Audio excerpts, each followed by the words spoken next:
Hey everybody, it's JB from WrestleRews.com. We're running a special on the website this week. Use promo code MANIA when you check out. Get 20% off your order. Here's what we think's going to happen at WrestleMania 31. Kid and Cesaro are going to hang on to those tag titles. Seth Rollins going to eke it out over Randy Orton with some shenanigans from J&J Security. AJ Lee and Paige are going to take it to the Bella Twins. They're going to go over. I think John Cena is going to end Rusev's streak. Probably going to be match of the night, though.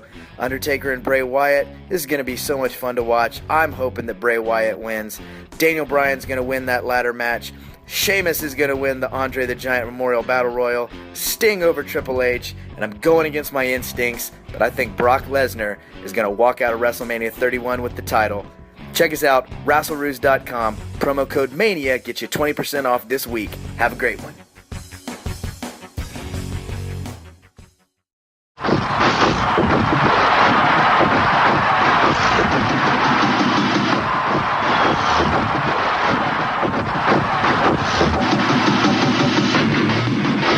WrestleMania transcends the business as we know it. For those who get wrong. This is what our business is all about. WrestleMania. WrestleMania. WrestleMania.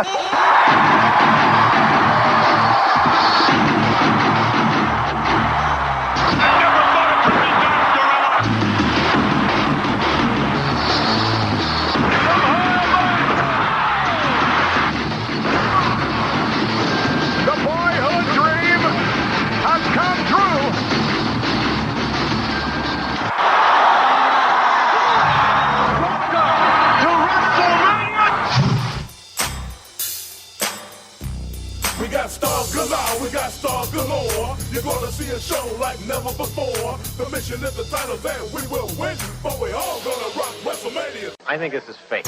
You can't say that. I can say that. Wrestling's not fake! It's still real to me, damn it! The unscripted, uncensored, loose cannon of commentary. This ain't WCW. This ain't Monday Night Raw.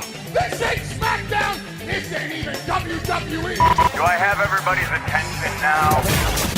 The recognized symbol of excellence in sports entertainment. You're listening to Marks on Commentary. You're listening to Marks on Commentary. I'm Eddie Brophy. I'm Jason Smith.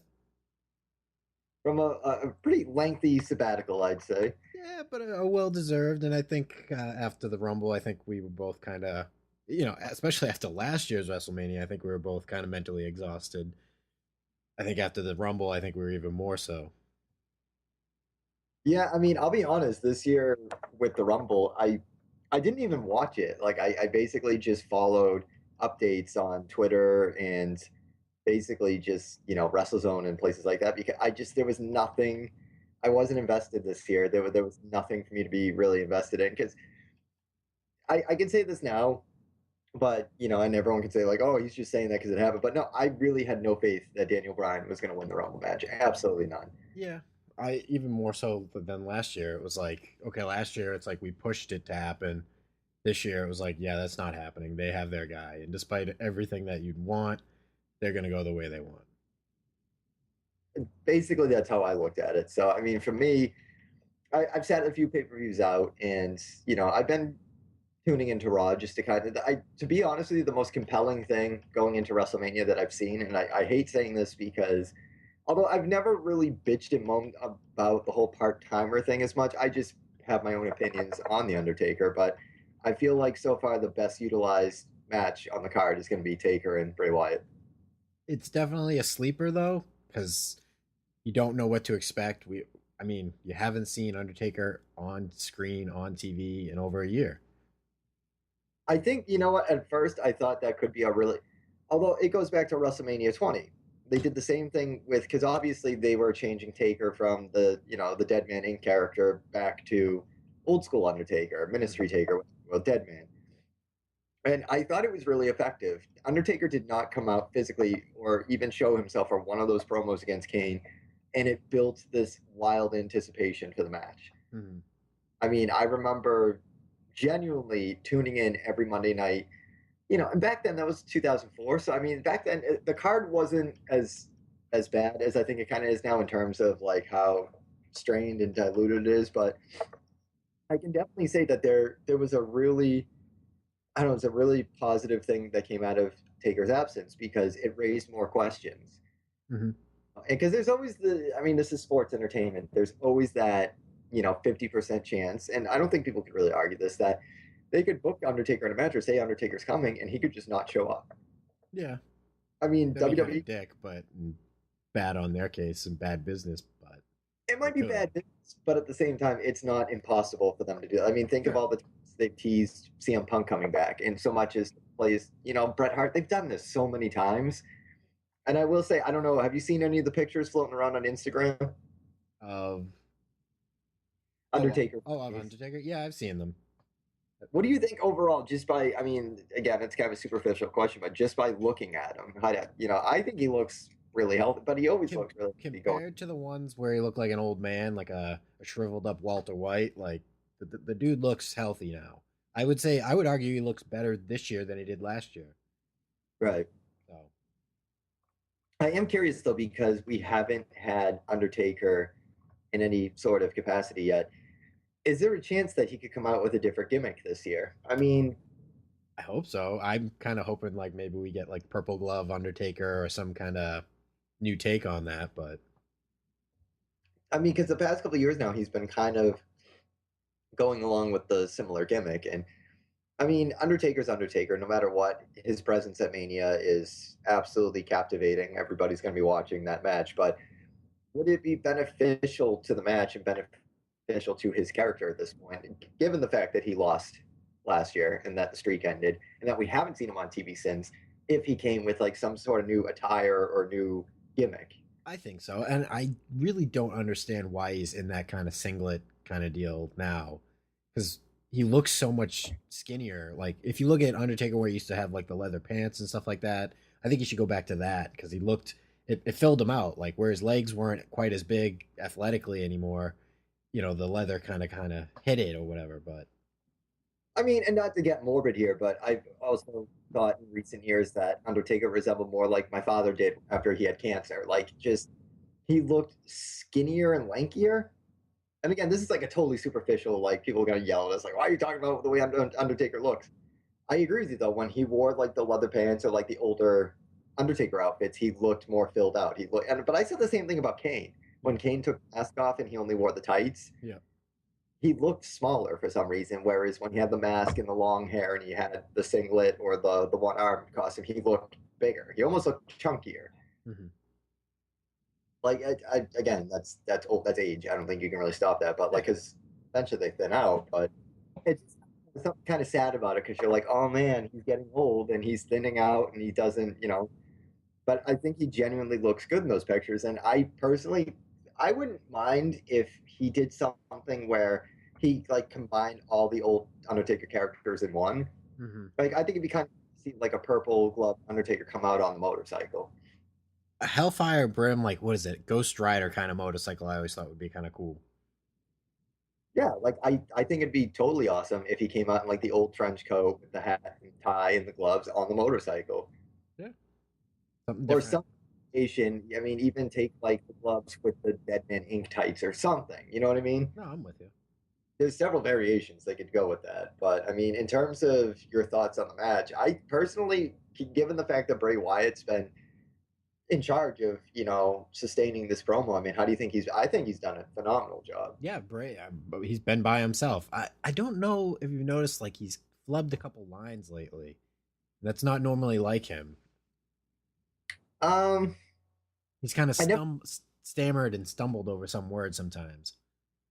I mean, I'm not going to pick on him for that because let's be, I mean, I could say, and Undertaker's done. I remember with his, what was it, his first or second Triple H Mania match, he actually gave the wrong date.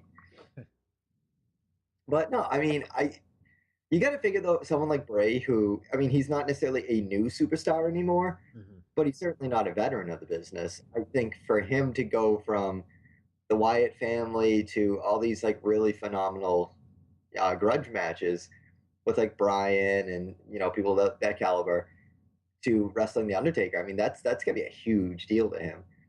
Yeah. This is awesome.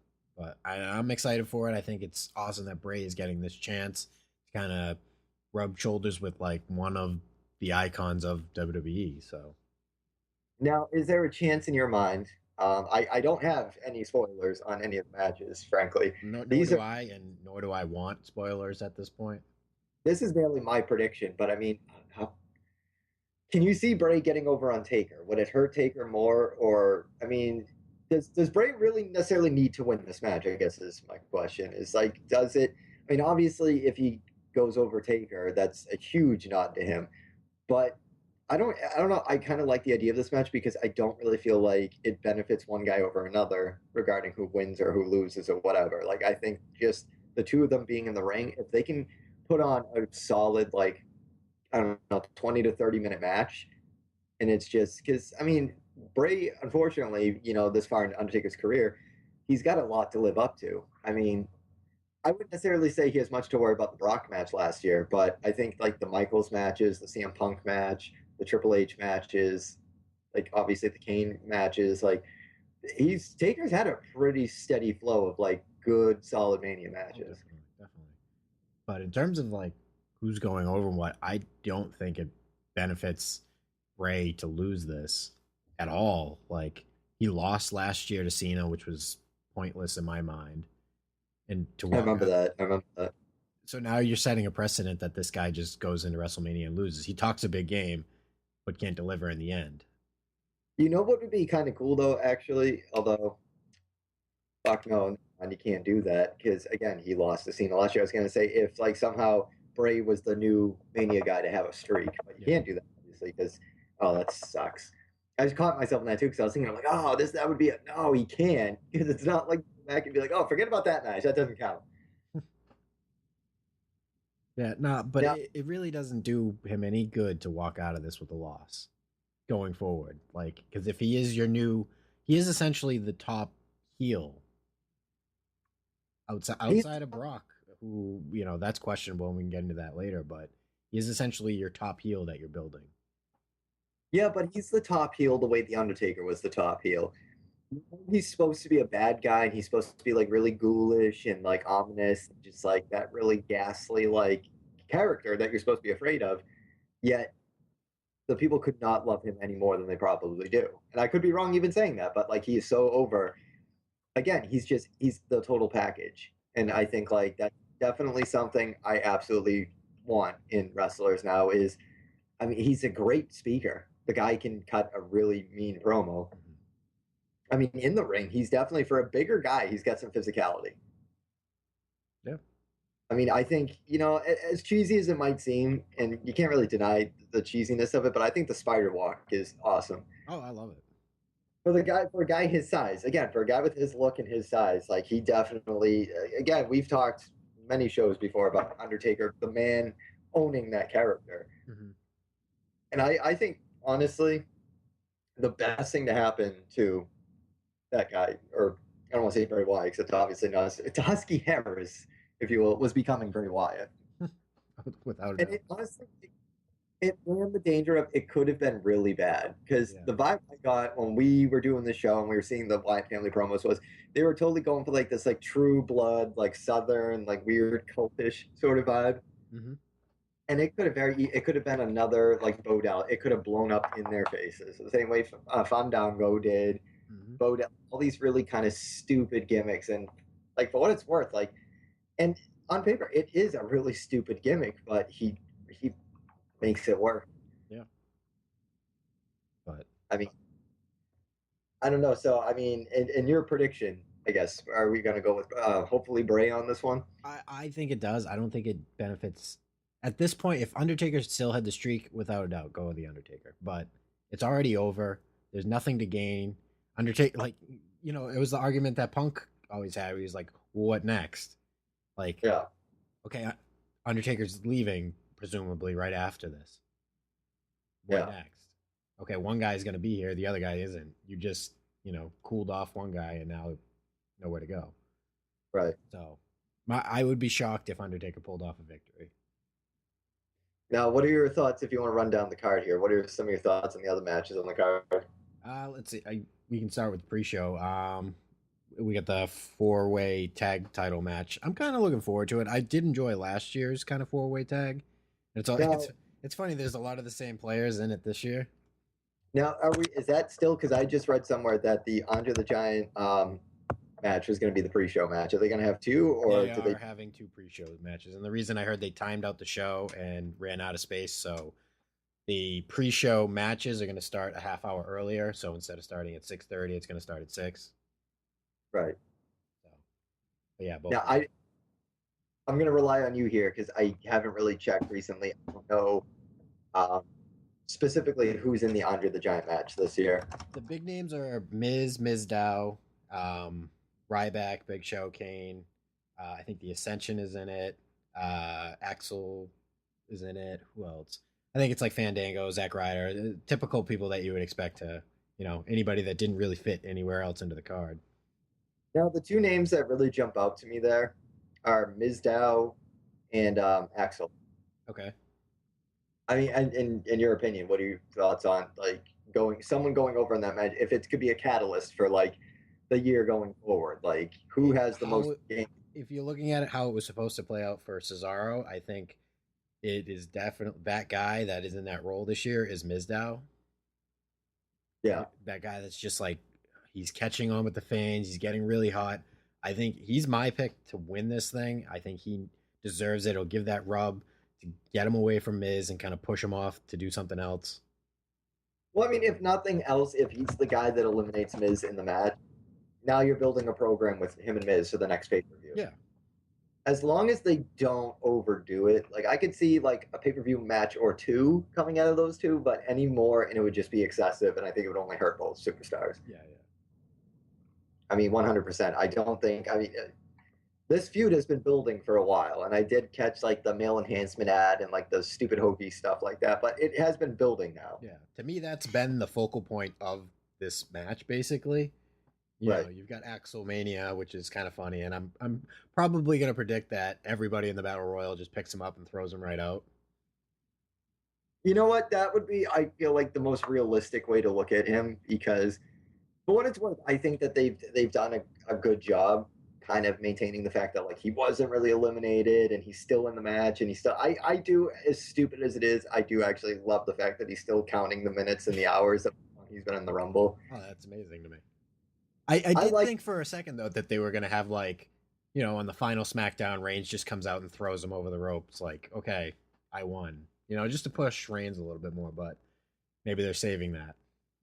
I do like it, though, because I think, who he kind of reminds me of a little bit? Lance Storm. Do you remember that gimmick years ago where Steve Austin would come out with a pillow and pick on Lance Storm for being entertaining? Yeah. That's the vibe I get from Kurt Axel is he comes from an impressive pedigree, his father, obviously Mr. Perfect. He has the tools, he just doesn't really have the personality. Mm-hmm. And I feel the whole coming out with the Axelmania shirt and counting down, it gives him, I don't know, I just feel it gives him more character. It gives him something to kind of be as stupid as it is, it is kind of funny, and I don't know, I feel that's a really important component to superstars now is if you can be physically entertaining, that's one thing, but I feel just to have it, not to the point where Big Show would come out play different characters years ago, or even when Lance Storm was trying to be silly, but just give the character a little depth, something. Yeah. I mean, look at Cody Rhodes, for example. All right, now we have that Intercontinental ladder match. Do I love Stardust? No, but I think it's cool that it shows that he has range to play a character like that. And I am really bummed out that we're not seeing a Stardust Goldust match. But yeah, that was unfortunate that kind of just got nixed. But who knows? I'm curious to know what the original plan was for Mania. Yeah. Well, I mean, now I got to ask you. Let's talk about the ladder match here. We have Daniel Bryan, Stardust, Ziggler, Ambrose, R-Truth, Wade Barrett, and who am I leaving out here? Did you? The other wide. Yeah, Luke Harper. Luke Harper, thank you. Obviously, I'm kind of curious. I think Daniel Bryan's taking this, but I don't know if he takes it. Is it a downgrade for him? I don't, because I think there's a much bigger plan here looking at the whole company going forward. that includes Daniel Bryan being the symbol of the Intercontinental Championship. That would be cool. I've always said, especially with you on these shows, we've talked about countless times, that I always wanted the Intercontinental strap to have the same prestige it used to. Like at any given point, the Intercontinental belt could be the main event on a card, the same way it was for Bulldog and Bret Hart. Mm-hmm. I mean, that might seem absurd to certain people. I feel like it'd be more absurd if I said that about the U.S. title. The Intercontinental title is not the same because the Intercontinental title has had so many. There's been so many phenomenal rivalries with that one belt alone. Yeah, exactly.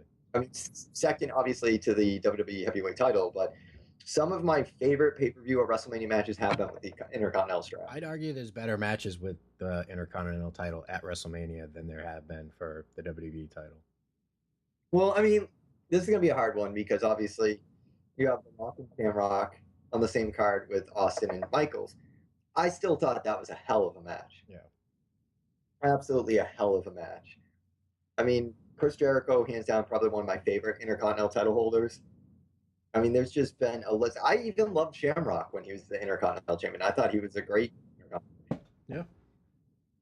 I mean, I'm still bummed that I don't think we'll see Shamrock back in the square circle anytime in the near future, but then again, never say never. So are you going Daniel Bryan on the ladder match? Yeah, and I think this is going to probably be the match of the night. And I have a feeling they're going to put this on first, but I'm hoping it gets a little further into the evening. All right, if I could just kind of go through the card and we'll go back specifically to certain matches. If you could order the card, because that's what I'm going to try and do here. All right, so first match. You know what? And I'm going to get, I know people are going to be like, it's not going to happen, it's not going to happen. Wouldn't be surprised if Cena and Rusev open WrestleMania. That'd be cool. Cena hasn't really, yeah, well, you know what? Cena's first U.S. title win was in the opening match, and that'd be kind of cool, but. Big Show WrestleMania 20. I mean, here's another guy, though. Will it downgrade Cena if he holds the U.S. title again? No, because this goes in par with what I'm saying about the Intercontinental title. Right. With Daniel Bryan being the workhorse symbol of that belt, that is one aspect that Vince loves, you know what I mean? Where he has that technical guy that works and produces great matches. What is the other thing that Vince loves? He loves a fucking American icon symbol, right? I was gonna say the glorified patriot, if you will. Exactly. That guy that you can send to the fucking military bases and to the other countries and the war zones with the U.S. title, and he's that symbol, and John Cena is that guy. And there has been that question. Okay, if the next guy is taking over the WWE title, what do you do with John Cena? That's a perfect fucking avenue for John Cena. I like it because honestly, I actually liked John Cena when he was the U.S. champion. I really did. Mm-hmm. And I thought he had some pretty good matches with that title. Yeah. I don't know. Case in point, his Big Show match. I remember because that was the first pay-per-view I had ordered in years. Like I watched Raw, quite frequently, and I didn't really follow SmackDown because of the whole brand extension thing, but I did watch Raw every Monday. And I remember that was like the first pay-per-view, and partially or more so because of the triple threat match that night. Obviously, I was really excited about, but more so Undertaker Kane. And then I had also read a rumor, and I'm still pissed about this to this day, that Guns N' Roses were supposed to perform at this pay-per-view, and I actually believed it. And I actually went up to my kitchen, and told my dad, I have to see this. If for nothing, Undertaker's coming back, but Axl Rose might be there. That's awesome. And I was honestly really shocked how good that match was, because it's not a knock on Big Show because he's a phenomenal athlete. Nobody can deny it. And he's had some of his best matches, I thought, were with Mark Henry when they were in contention for the World Heavyweight title. Yeah, no, I'll agree with you. But the thing that makes Big Show such a difficult performer to have good matches with is his size. And people can say, oh, we love the Giants. Andre the Giant was a great performer, but imagine, you need to have the right person, the right opponent, the right guy in a match with him. Mm-hmm. Because he's very limited with what he can do with a guy his size that's still believable.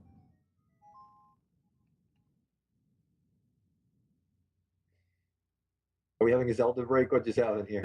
Sorry, that was my email. It's cool. Is Zelda emailing you? I just discovered Zelda. Are you going to storm the castle? I am. You know nothing about Zelda, do you? I don't know the first fucking thing about Zelda. I don't even. Okay. Pokemon Zelda. I still want to know how you're able to play Nightmare on Elm Street on your Wii, and I haven't been invited over to do this with you yet. I did tell you that. Okay. Yeah. I will explain that on the after show. Yeah, on the after show. Well, I can keep my All right, so my prediction is John Cena Rusev first match. That's your pick for the first match? Yeah. Okay, I would see it a little different actually. But before I jump off the Cena Rusev thing, if they're not intending to go that route with the Intercontinental title on Daniel Bryan and the US title on Cena as those symbols, I'm kind of would be disappointed if Rusev lost. All right, here's the thing that wouldn't disappoint me though. And because this is how the show goes, and Jason and I will come up with predictions, they're like, holy crap, that's actually a good prediction. If Rusev lost the US title at Mania and showed up on Raw the next night with the European title. Just because that's like the kind of character he is. Like, he's been undefeated up to this point. Really, it makes logical sense to have Cena be the only guy that can defeat him. Why? Because he's, the All-American Superman. Yeah. But that wouldn't be enough. Like, Rusev couldn't take that. That would be sour grapes to him. He has to come back and say, no, I'm still undefeated. I have the European belts. You know what I mean? Like, just something kind of like typically WWE. All right. But what do you see for the first match? I actually kind of see, and I know they kind of worked together in the first match 2 years ago, but I kind of think Seth and Orton should be first. That was going to be like, it was a tie for me between Orton and, God, I'm bad with names tonight, Seth, and Rusev and Cena. Mm-hmm. And I honestly, I feel like it has to be one of those two matches. Perhaps because that's a non-title match, that would probably make the most sense. Sure. I'm just curious because I'm wondering if there is. All right, the way I look at it is, if you're gonna have Seth Rollins and Orton open, and we said this last year or a couple of years ago, where he's Mr. Money in the Bank. If he loses in the opening match, then perhaps that means he's gonna cash in the main event. Maybe. I mean, that doesn't guarantee a win though, and I'm not like I don't want I'm with you. to think that I'm predicting that Seth Rollins is going to walk out the champion. No, he could very well lose his match to Orton, whether it's because of an interference gone wrong or whatever, even a clean win, and still come out during the Brock and Superman match, Superman 2, I'll call him, and he could still lose the Money in the Bank. So, I mean, but that's my thought. I would look at it as, if they are not going to have Seth cash in, then you should really try to eliminate that from the fans' mind. Maybe you do the punt angle where Orton punts him and he's taken out on a stretcher after the match or something. Right. Just so you can make that more defined in fans' mind, where Seth's like, I'm going to cash in tonight. Well, no, you're not. You're going to the hospital. Right. I don't know. That's just how I see it. I'm like, I don't know. A part of me doesn't want that to interfere in the main event. Right. Or I don't know, if it's not gonna. If they have no intention of doing it, I don't want it to be in the back of my mind that it's gonna happen. Well, I can already say this though, as far as I'm concerned about like a triple main event, if you will, it's gonna be obviously Brock and Roman Reigns ending the show. Mm-hmm. I'm curious where to place, say, like Undertaker and Wyatt versus Sting and Triple H, because I think Sting and Triple H is going to lead into the main event. I can't see them, because it's Sting. It's his first WrestleMania. It's his first WWE match. Mm-hmm. I'm as much as I love Taker, and WWE knows everyone else loves Taker, I can't see them pushing that match further down the card. At least it would make sense in my mind if they did. Mm-hmm. I mean, I'm even curious how you think that's going to go with Sting and Triple H. I think Sting definitely needs to win. I don't think there's anybody.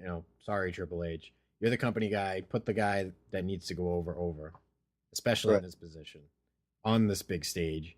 You're bringing Sting in with all this momentum and legacy, but it's technically unproven to this audience.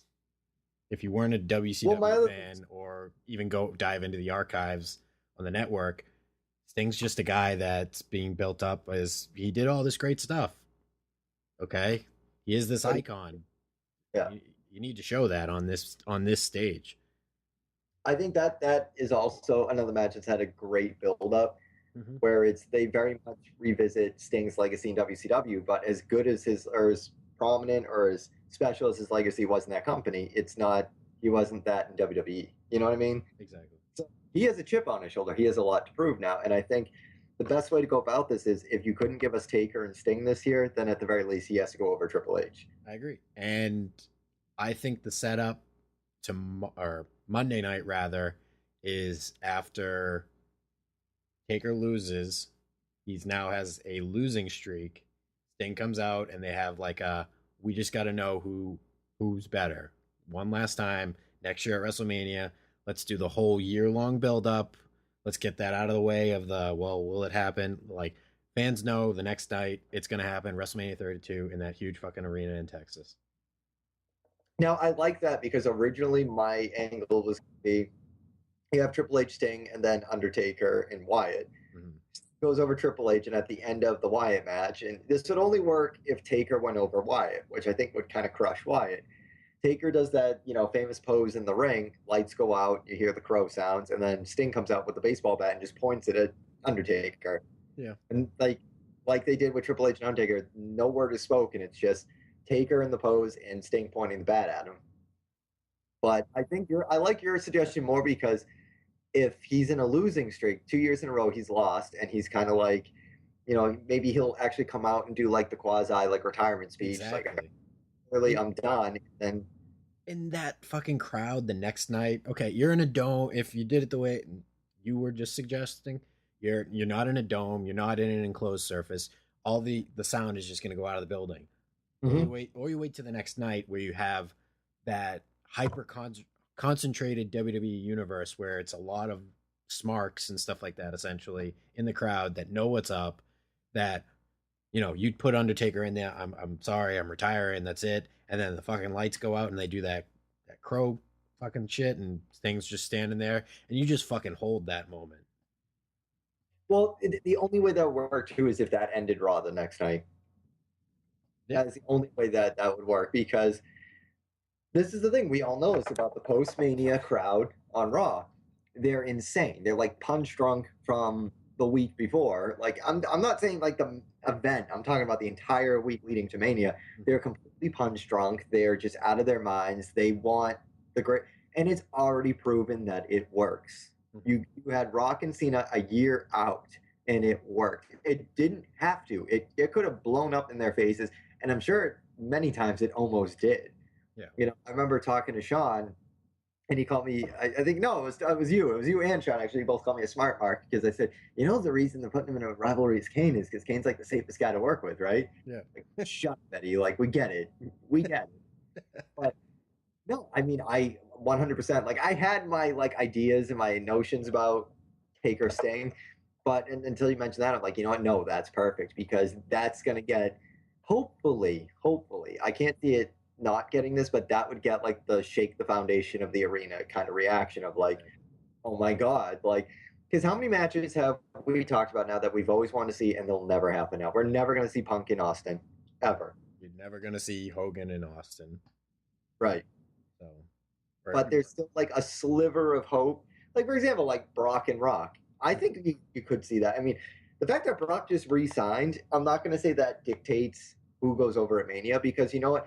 All it says to me that is if Roman Reigns wins the title, if the match was really solid and a great back and forth sort of deal, you can get Brock and Reigns too. If not at the next pay-per-view, then by SummerSlam. Or what you could do is you could get Brock, Reigns, and then Rollins at the next pay-per-view. Sure. I'm just thinking like what would make the most sense as the person booking like these events, like what would make the most sense. And honestly, I was really shocked that Brock resigned, to be honest with you.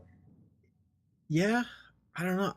It was one of those situations where I was like, I don't know. I feel like he really wants to fight again. And, after listening to him and everything he said on ESPN, I'm like, it kind of makes sense why he stayed. He's got a wife and kid. Well, he's not a young guy anymore. No. And he did have his health issues when he was in the UFC. And let's face it, it's fake wrestling. Well, we could talk about fake wrestling, and then we could talk about what happened to Rey Mysterio. Yeah. And this is that. I mean, I'll get to that after we wrap up this whole Mania idea. But like my boss actually brought up, she's like, did you hear about, this wrestler that died in the ring? And I was like, oh yeah, I was kind of telling her about Rey Mysterio and, all the stuff that happened. And I said, because she was like, well, is he going to be up for manslaughter charges? Like, what happens now? Like, it's a contact sport. Like, yes, it is show, and yes, it is predetermined, but that doesn't make it any less real. Yeah.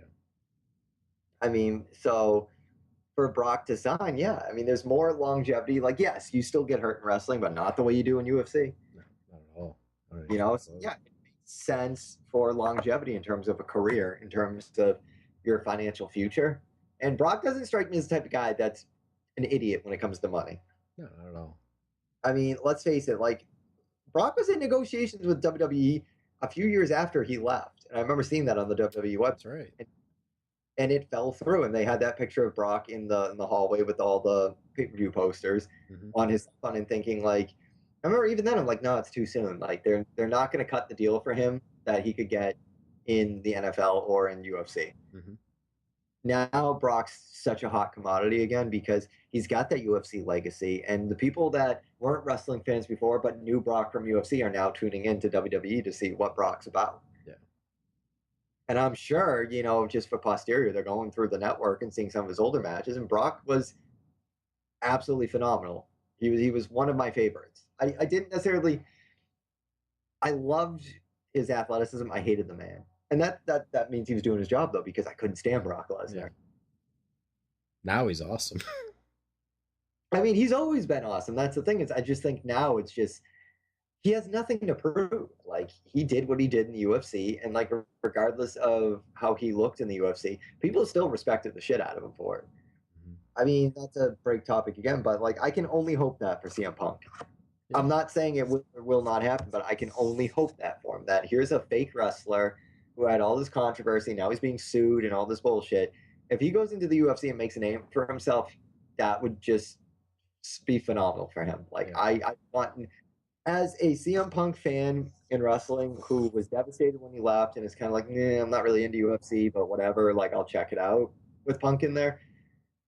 I just want the best. You know what I mean? Like, I don't know the man personally. He could be a huge douchebag and, give me the time of day and whatever. Like, I'm still a fan. And I honestly want nothing but the best for him. And is it well, mainly because if Brock could leave WWE in, like, such disdain from the fans, too, at WrestleMania, and come back so many years later and just, like, Brock Lesnar guy. You know what I mean? There's always hope, I guess, that your favorites will always come back in some way, shape, or form. Mm-hmm.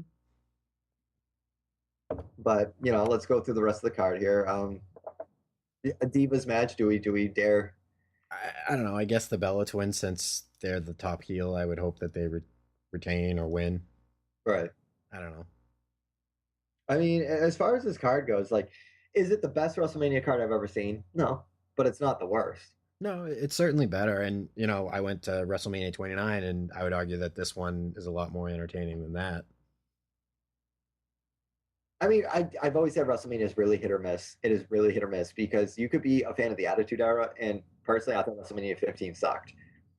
Compared to, like, other Manias I've seen, like, I thought WrestleMania 2000 sucked. I absolutely loved WrestleMania 18. I thought, to this day, I still think that was probably the best WrestleMania in years. Yeah.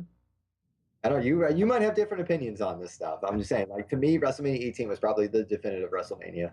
18 or 17? 18. With Hogan? No, I'm sorry, 17. You're right. 17. Okay. I can't count. Well, I was just checking. No, I'm with you. That's definitely, like, the definitive. And it's kind of like the last gasp of the Attitude Era, too. 18 could have been good, but I'm sorry, the Hall Austin match just, oh my God. I wasn't feeling Jericho and Triple H. Not that year. I don't think anyone was, to be honest with you. Yeah. But, hell, Jericho, if you read his second book, Jericho even points out that he didn't really feel like anybody was feeling him as the undisputed champion. Yeah, it was just the timing of it. It just felt weird. I don't know. Actually, you know what? I posted this question on Twitter earlier, and if you were to, it's kind of morbid. If you were to die immediately after WrestleMania, which WrestleMania would you want to die after? So, like, that's your last memory, not memory, but like last experience with wrestling. Oh God, that you know what? As fucked up and morbid as that is, sir, that's actually a really good question. So like that is like the final chapter that you get to read. Yeah, I feel bad because if I say 17, it would kind of piss you off because I was such a huge Austin mark when I was a kid. When he turned heel, I was really pissed off about it because he was aligning himself with McMahon. Sure.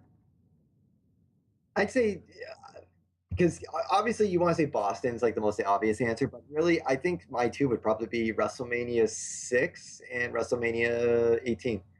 Okay. 17. Why am I hung up on 18? What about you? I don't know. Like I kind of want to say 20. I thought that was a really good show. Oh, fuck you. I did. I was leaning on 20, but I'm like, you know, it was because of the controversy. That fucking main event was so good though. I'm sorry. Chris Benoit, he's the Candyman of wrestling fans. It was such a good match. I even thought, I mean, it wasn't a great match, but I was entertained by the Eddie Guerrero and Kurt Angle match. Yeah. I mean, the cruiserweight title match was awesome. Mm-hmm. I'm trying to rack my brain. What the fuck else happened? I remember Cena and Big Show, and I did, I pointed out before, I did like that.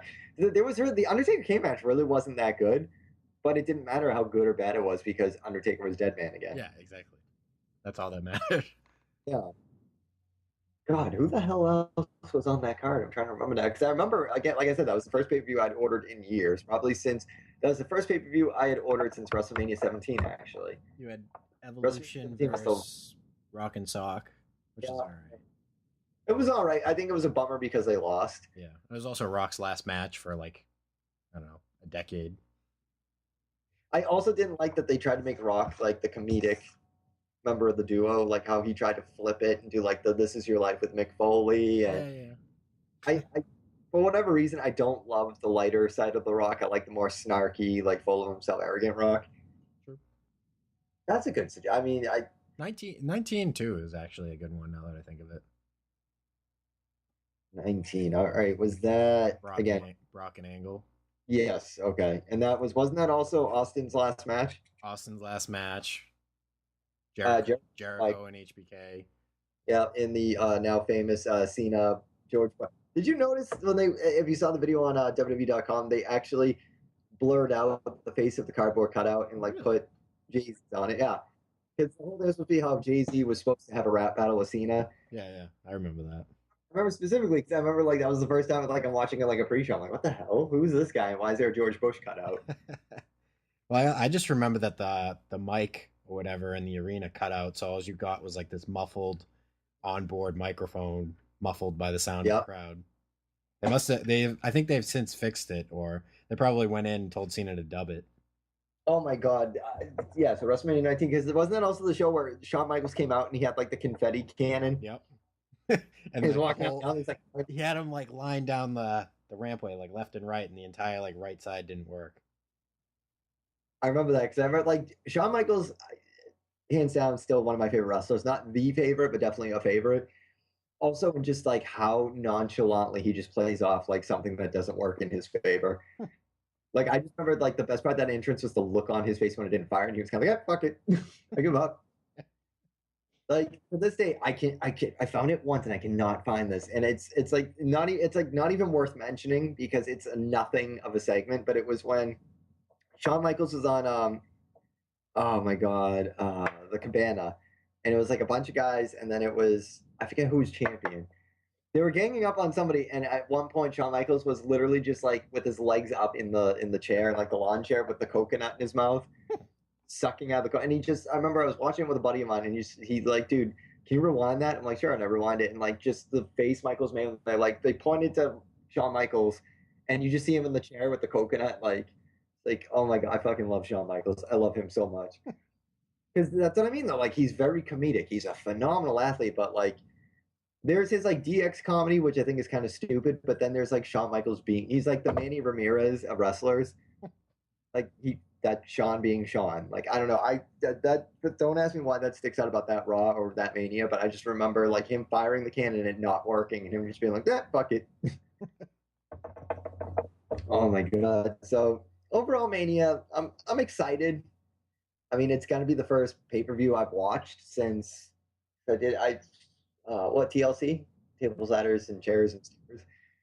I mean, I don't know. I think I'm just I'm in that like cynical point with wrestling again, where I'm just like, God damn it, guys! Like, what do you do? But I think there is a chance. I think there's enough good on here that it can be like, you know what? Maybe the main event wasn't what I wanted, but I think there's enough on here that you go, that was pretty good. All right. Well, I really think Seth and Orton can make an impactful statement. I think Orton hasn't had that top tier match. I think Seth is capable of that. It's Seth's first chance to get out by himself. I think that's like the sleeper on the card. That's gonna shock a lot of people. now here's the thing. I'm gonna give a Mark state of the address right now. Come right out here, and I'm gonna do this. You want to put some like presidential music behind me? Here's the thing. I can sit here till I'm blue in the face and say I'm bored with wrestling. I don't really watch. I watch here and there. Like I'm already forgetting people's names because I haven't been really watching. I'm not that asshole. I don't have the WWE subscription right now. I was either going to renew it when Jason got here or tell him to punch his code in. But I do plan on getting it again. I mean, for financial reasons, because I'm fucking dirt poor, and I'm planning a wedding. I will always be a wrestling fan. That is the difference between being pissed off and being like wrestling sucks, I'm over the WWE, and still being a wrestling fan. Yeah. And I think that's a big thing. Am I thrilled with the Mania card? No. What is my ass doing with Jason on Sunday? Watching Mania. Like, I will always be a wrestling fan. It's okay to admit that you're unhappy with wrestling right now, but still be a wrestling fan. Sure. I'm wearing an Ultimate Warrior shirt as we speak. Granted, J-Bo got it for me for a late Christmas gift, and it's like, looks more like a sundress than an actual shirt. I think he forgets that I'm like 130 pounds soaking wet. But I look like one of those white like rapper kids with the shirt that goes down to like his knees. But no, I will always be a wrestling fan. Wrestling, the thing with wrestling is it has its peaks and its valleys. Like you get your good years, you get your crap years. Going back, when I had the subscription, I actually went back and watched some of like the CM Punk as champion pay-per-views. Mm-hmm. The worst match I've ever seen, which I was just so like, oh my God, go Ryder, was Ryder and Ziggler. Worst match I've ever seen. And at the time, I thought it was the greatest thing in the world because I wanted Ryder to be peaks and valleys. Like, you know what? Even in the Attitude Era, believe it or not, ladies and gentlemen, you can crucify me for saying this, had bad matches. Yeah. Really bad matches. You don't realize this until you either A, have the network, or B, get some of those like retrospective Attitude Era DVDs, and then you're like, wow, they had some really shitty matches. Naked Midian, that's all I have to say. But here's the thing, though. For every bad match, there is that one match that absolutely, and I don't think Jason will disagree with me. Last year, the triple threat, Batista, Orton, Daniel Bryan, made all of the disappointment worth it. Yeah. It was a great fucking match. Yeah. It delivered. But that's the thing, though. That's what it means to be a wrestling fan. You can have your moments of cynicism and say, like, I'm too old for this shit, or I'm so fucking done with this. And then a CM Punk pipe bomb, or, you know what I mean? Like, something happens with Undertaker, or like a Bray Wyatt, or whatever it is, you know? And you get pulled right back in. I'm sorry, but, like, for all these people that keep saying, like, oh, you know, WWE's going to go to the shitter soon. They don't know what they're doing, and I'm canceling my subscription. Just shut up. Just shut up. You're not hurting them. You're not. And believe me, no one is harder on WWE than I am. Why? Because it's like being a football fan or any kind of sports fan, really. We live in Boston, Jason. How many fucking people are you gonna see at opening day with fucking Red Sox hats and go Red Sox? Who said a year ago, wow, this team fucking sucks. I hate the Red Sox. I hope they die in a fiery crash. How dare they? Maybe it's just a Massachusetts thing that we're just so quick to turn on what we love because we're just assholes. But I mean, I'm not one of those wrestling fans that's going to be like, Vince should die because he doesn't know what he's doing. Well, clearly he does because it's 2015 and we're still talking about wrestling. So, shut up. Yeah, your argument's invalid. So I'm just saying, this is my, like, yeah, I haven't been really paying attention and I'm kind of like, I'm not really interested. That doesn't mean I hate wrestling. That just means that right now I'm kind of like, fuck it. Like, when it gets better. And, like, people get, you just get on the bandwagon. Dude, I've been doing this forever. Even I admitted this to Jason. When we started this show, I was just recently becoming a huge wrestling fan again. I remember during, like, the brand separation years, like, I'm talking, like, post at WrestleMania 20 from like the years 2005 to like, I don't know, like 2007. Yeah. Had no idea what was going on. So I'm just like, what? But I was every day on WWE.com at WrestleZone. Yeah. So I couldn't have hated wrestling that much if I'm like, you know, it was a pay-per-view last night. I'm kind of curious who won. I had no idea who the so-and-so was, but I still wanted to know who won. So you're a big Umaga fan? Oh my God, Umaga. Oh God. There are just certain things that you just can't unlearn. That's just, but I mean, even, all right, let's talk about this before we wrap up. We should talk about the Mysterio incident, but like the Hall of Fame, not the best Hall of Fame, but that's kind of hard to say when you had Jake the Snake and Warrior last year, and Warrior dies right after Mania weekend. So I do think it's super cool that Connor's going in. I thought that was really cool. I like that it's the Warrior Award and they're making this new thing and they're kind of honoring Ultimate Warrior's wishes from last year, kind of. Well, here's my thing. I was in a thrift store in Wakefield, and for those of you who don't live in Massachusetts, you have no idea what the fuck I'm saying. I went to a thrift store in Wakefield, and I was rummaging through the DVDs, and Jason knows, because, again, I'm a huge Warrior fan. Always have been. My fiance picks out a DVD and shows it to me. It was the Self-Destruction of the Ultimate Warrior. $2. I have been looking for that DVD for almost 10 years. She pulls it out of the stack. There it is. It's mine for $2 if I want it. Didn't want it. Why? Because you know what? I'd rather remember the Warrior the way I remembered him as a kid.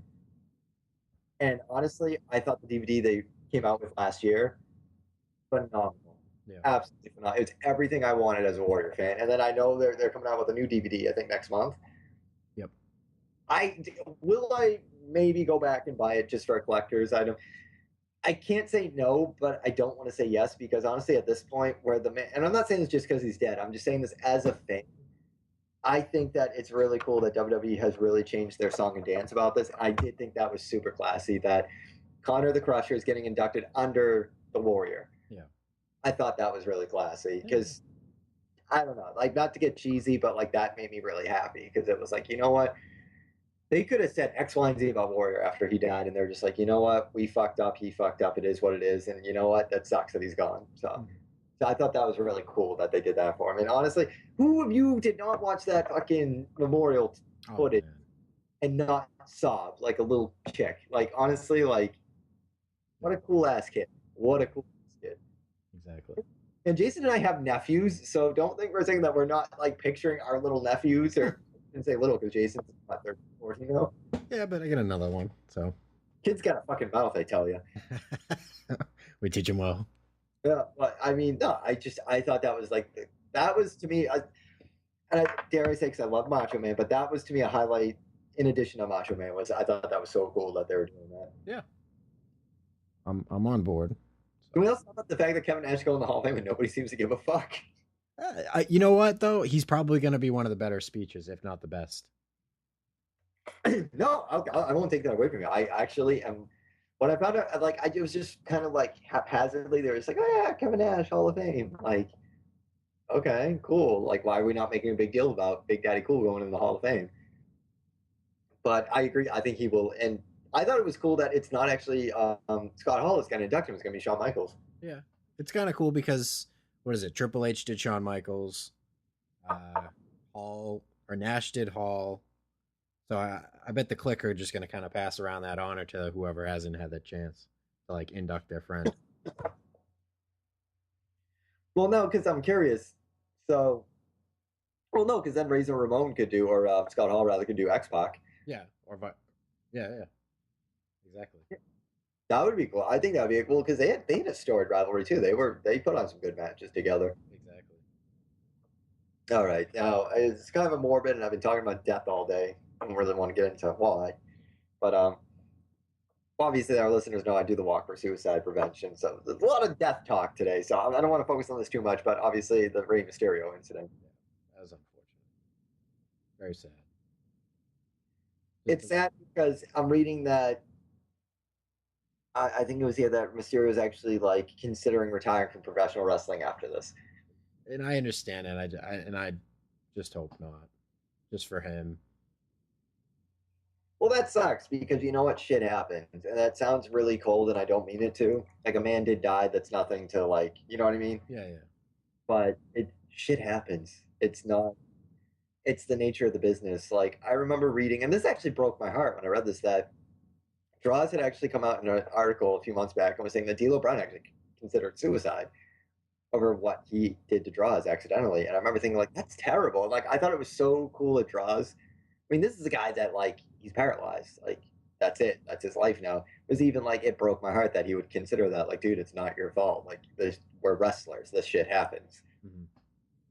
That's all I could say is, like, my condolences to the family of the wrestler who passed. But, you know, it's not your fault, Mysterio. Like, people make a million different jokes about Mysterio because of the back and forth with him in WWE and stuff like that. But like, dude, like shit happens. It was a freak 1 in a million chance. Mm-hmm. And that's, you know, there was no intentional malice. So how many times have you seen like, fucking? I've seen that footage of Perry Saturn just flip out on the guy, the jobber, because yeah, I remember when you showed that to me. Yeah, because he fucked up a move and just fucking, you can hurt somebody. You're giving somebody your body. Mysterio, no malice intention there. It was just a freak accident. That's all it was. I'll put it this way: if Vince McMahon can convince Owen Hart to climb to the tip top of a fucking arena, and you know, I'm not saying this is Vince's fault, but the man plummeted to his fucking death, and we're calling that an accident. I think we can fairly say that, you know, something awful like that happening in the ring during a wrestling match, could be considered a freak accident. And you know, yeah, you were there when it happened. It was your move you were setting up. That, you know what, dude, like shit happens. Yeah, it really does. Owen Hart broke Steve Austin's neck. It was an accident. Granted, Owen Hart probably should have been a little more proactive with Austin regarding the apologies and whatnot, but even Steve Austin knows that he didn't do that to ruin my career. Like, it just fucking happened. So I don't know. I feel bad because, again, I can't talk about people I don't know personally, but Rey Mysterio seems like a pretty solid guy. Oh yeah. Nobody. I've never heard a bad story come from anybody about Rey Mysterio. So I mean, all I can hope for is that, you know what, the family and everyone involved recognizes that this is just a setback to the career. Yeah. This shit happens. I mean, I don't really know what else to say because it is a sad story, and I'm not taking away from the wrestler who passed away. I'm just saying that, like, you know what, it sucks for both parties. Mm-hmm. You know, someone lost a great guy, and a great guy's feeling like shit about himself right now, and you know what, like, that sucks. And then the other thing is, you know, I've heard Mysterio talk about this, or he has been quoted in saying that, you know, these companies that put on these shows, they really need to lock down their shit and have medical staff, you know, better in place than what it was, I guess. Yeah. So that's what I'd push for. If anything comes of this, hopefully maybe there's some state athletic commission mandate, even though it's in Mexico and things are different, laws are different. But I read that he severed his aorta when he hit. Yeah. Once that happens, you can have all the medical staff you want. True. He's a goner. And I mean, I agree. I think there definitely should be, but I'm just saying, in a freak accident like that, I mean, they said the same thing about John Lennon. You could have had an ambulance waiting after he got shot. The man was still going to die no matter what you had waiting for him. Sure. Same thing here. The second he fucking hit that rope, it was a done deal. Yeah. So, I mean, I don't know. But, yeah. I mean, do we have any Twitter questions this week? Or let me go to Twitter and see what's up. Let's see. Walter Awesome wants to know, do you want to make Roman Reigns look really strong? Do I want to make Roman Reigns? Is this like a knock-knock joke? I think it's a CM Punk jab. Oh. Got to make him look really, really strong. That's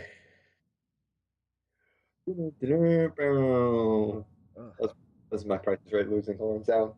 Michael Sears, top 5 worst WrestleManias. Fuck.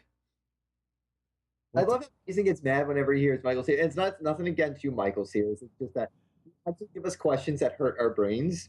Yeah, but it's not like the worst. It's like top 5 worst. Top 5. So that means it's like, okay, so there could be 10 worst WrestleManias, but you gotta weed them out and work it to 5. Oh hell, I can narrow it down right now if you wanted me to. Yeah, I think we both could. But... Okay, I'll start then. WrestleMania 11, that was with LT, right? Yep. All right. So yeah, WrestleMania with LT. I'm sorry, WrestleMania 15. I would say before that is WrestleMania 9. Yeah, WrestleMania 9. Now that was Caesar's Palace, right? Yep. Yep, that was pretty bad. I remember watching that live and just even as a kid being like, what's going on? Why are we watching this? Oh my god. It might be unpopular because of the one match that was really good on it, but I would say WrestleMania 13 was pretty shitty. Oh, WrestleMania 13 was off. The day that the Austin Arquette split saved that review, it wasn't. And you could see that like, well, it was awesome because Taker won the title. Yeah, but the match was crap. And Sid shit his pants allegedly. It was, yeah. So no pun intended. It was a crap match all around. So what we got? We got WrestleMania 11. We got WrestleMania 15. We got WrestleMania 13. We got 9. What else? Yes, 9. And then the last WrestleMania that really sucked. Oh man! All right, I'm kind of torn on this, but I'd say somewhere between the WrestleMania they had in Chicago. I only know it, and it's WrestleMania 22, right? Yeah, because 21 was in Hollywood, so it's just 22 in Chicago, big time. That's 21? Because I feel like that was 21. Was it? No, I thought 21 was. You're right, 22, sorry. Yeah, 21 was in Hollywood. Like, that wasn't awful, but it wasn't great, but it wasn't enough to put on this list. So I'd say probably 20, you know what? 29 is probably on there. 29. 2 years ago, the one I went to. Yeah. Really? Yeah, it wasn't that great. It was great for me because I was there and experiencing it, and CM Punk and Undertaker saved it for me. But you know, the rest of the show, meh. I only have fond memories of that WrestleMania. And they're completely non-wrestling related. It was because we just started the show. Yeah. You had told me you were proposing to Hillary, which, like, I thought that was the coolest news ever. And yeah, because you were going. So, I mean, yeah, I think I'd agree with that. That wasn't that. I was also going to say the WrestleMania where Big Show and Mayweather had their match. Yeah. The HBK Ric Flair match was pretty solid, but I remember being in a room with two other guys who, again, weren't wrestling fans. It was on a whim. Like, let's order WrestleMania. When Michael said, "I'm sorry, I love you," that just there's no amount of argument I could have spent trying to defend wrestling. That sucked the air out of the room, and those two guys for the rest of the night did not give a shit what happened after. And that was also an Undertaker victory, and honestly, nobody cared because all it was like HBK taking that really awful like moonsault onto the fucking commentary table, followed by "I'm sorry, I love you." So, I mean, I could make up a top 10, but top 5 is a little difficult because there's always going to be something about a Mania that I'm like nitpicky about. Like, don't get me wrong, like WrestleMania 15, I didn't love it. I'm sentimental about it because it's the very first WWE videotape I ever owned. Yep. And, for what it's worth, the Rock and Austin match was pretty cool. And like the idea of the Hell in a Cell match with Taker and Bosman was cool. The intentions were good. The idea behind WrestleMania 15 was really good. Like the Shane McMahon X-Pac match, okay match, the idea was better. I forgot about that, and that definitely helped save it a little bit. The hardcore title match, the idea was there. The match was not very good. No, it should have been Road Dogg. Mm-hmm. Speaking of Road Dogg, the what was it? The 4-corner Intercontinental title match, awful. Yeah, terrible. That was such a bad match. That is the point where my VHS recording snapped for some reason, so I missed like the whole like Road Dogg entrance. So basically, your VHS tape committed suicide. It committed suicide, and I had to perform emergency surgery with Scotch tape. Oh my god! You gotta ask me honestly, because I've had this. This is like my sad Moby Little Eddie story. I went out and I didn't really have the money, and I dropped $50 on like the best of '98 because for the life of me could not find Survivor Series '98 anywhere. And of course, after I bought the box set for $50, and that was like the cost of the tape. I remember that. Like a year later, like Survivor Series '98 was like $20. So mad. Well, I bought this box set specifically for this one pay-per-view. Watched it once. One of my friends, I had this wrestling themed sleepover because my parents were away, and he spilt my sister's breast milk on it. I went to go put it in the VCR, and it would only play like the 5 minutes of the Rock Undertaker match, and then it would just stop. So I'm very upset that we were not closer in those days, because I would have certainly have asked you how you were able to magically and surgically like revive your WrestleMania tape, because I literally did that thing that no 7th grade boy should admit that he did, which was like I looked at my friend, I was like, I did like I wanted to cry because I was so angry. My friend looked at me, he's like, "Are you crying?" No. I thought you were gonna say like you sucked the breast milk out of the tape or something. Oh dear God, no! To try and save it. I'm like, Eddie, no. Let it go. Yeah, that was. I remember that literally over the edge in Survivor Series 90 with the first 2 pay-per-views I watched, and I got the network. Because those were like the most special pay-per-views to me, and I remember just like feeling so vindicated when I saw the whole thing again. Like literally, it was the second time I'd ever seen that pay-per-view because fucking asshole spilled breast milk all over my tape. And mind you, it was like the worst investment in the world because I already had SummerSlam 98. I already had WrestleMania 14. I didn't have the Royal Rumble. And yeah, that was like one of my favorite Rumbles. But still, like, of all the things, like the King of the Ring 98, with the exception of like the Hell in a Cell match, really wasn't that great. It was okay. It wasn't bad, but it was okay. But like, you had to ruin my Survivor. Like the tape, I went everywhere searching for it. You had to ruin that. I still have not been able to find that one. Oh, the Survivor Series 98 tape? Yeah, I don't have that. I have pretty much all the ones you mentioned. I don't know what it was about that tape. Like it was like it became like a rarity or something. Yeah. It was out of there, and I found like a rental shop in the next town over, and I was like 17. I was like, can I rent this? And they're like, you don't have an account here. And I was like, well, I'll leave my license. They were nice enough, and I was able to finally watch it. Like, I have to ask, what town? It wasn't Hollywood Video, was it? No, what the fuck town was it? It was Wakefield. Was it the Blockbuster in Wakefield? No, it wasn't a Blockbuster. Okay, so it was like some corner store or whatever like that. My friend Anthony actually turned me onto the store. So. Oh, Lembo? Yeah. I love how I'm just throwing out names and products. Well, I'm saying it for the audience, my friend Anthony.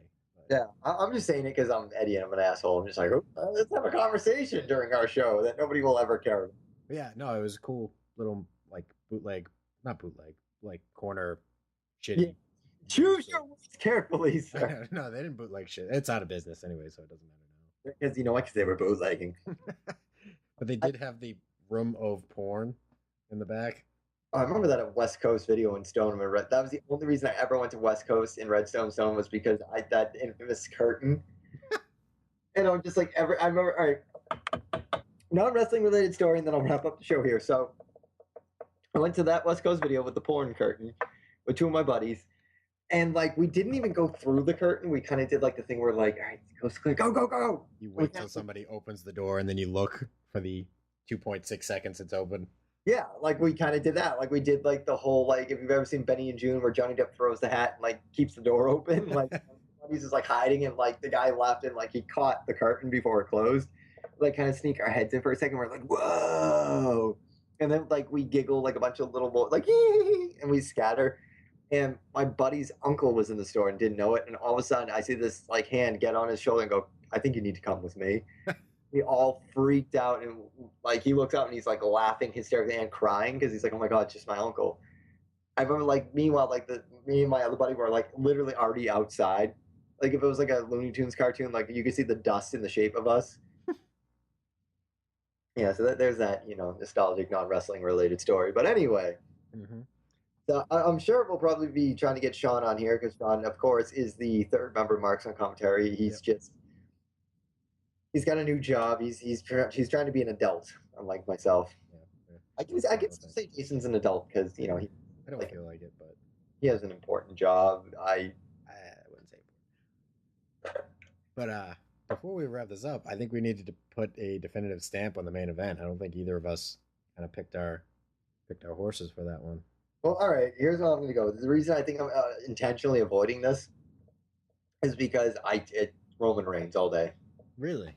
I only say this because I feel like that's been the plan all along. Even if you've read it in a dirt sheet or not, I feel like this has been the definitive. Look, despite everything that Roman Reigns went through after winning the Rumble and like the cacophony of like boo 2 hits he got, especially with The Rock holding his arm up, and like you would think like The Rock would subdue some of that. Mm-hmm. I think that's their guy, and I think if anything, if Brock Lesnar has in fact re-signed like a WWE, if worst case scenario he loses the belt, and let's face it, like who's gonna really be that mad if he loses the belt? Like, yeah, he's awesome, but technically he's still part-time. How often has he been on TV? Doesn't do house shows. I think that I don't think Brock should win, but I don't think he should be out of the title contention if he does. You know what I mean? The title contention if he does lose. I think there should at least be like 1 or 2 more follow-up matches. Yeah.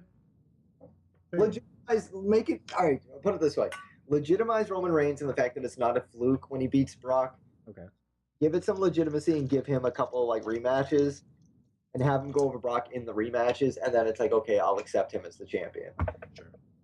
Yeah. I mean, I could see that. I mean, do you disagree? I mean, do you don't rock with this?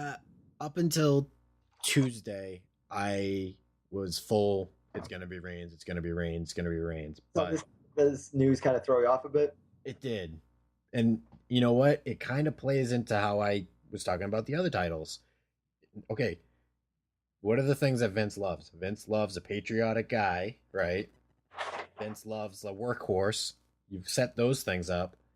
What's the other fucking thing that Vince always fucking loves? Fucking giant monster. I was just gonna say big guys. Now you look at those titles. How much more do those fucking titles mean? You got fucking Cena, you got Brock, and you got fucking Bryan. All Right. different meanings behind each different title. I just look at it, I'm like, that fucking roster is amazing. And especially if you ingrain, and it's not like a 1 month or 2 month title reign. It's like you push those 2 other guys to like redefine what those titles mean. And you have Brock as this attraction. That fucking Andre the Giant. Like, Andre the Giant used to be a fucking attraction. It was like, you got to pay to fucking see this guy. This is the fucking special thing you're witnessing. That's something we don't have in wrestling anymore. Right. I just, after this, I'm like, you know what? There's enough doubt in my mind to think, what's that crowd going to be like for Reigns? I do not see anybody. I would see at best a 35% in his favor. Yeah. You know what I mean? At best. And I think that crowd is going to be very volatile towards him, and it does him no good. And Brock is going to be the de facto face regardless. Yeah. So I just look at it. I was all Reigns until earlier this week, and then the last couple of days I've been like, you know what? There's enough here. Brock's not going anywhere. I think it's awesome if he stays and he is the champion. Yeah.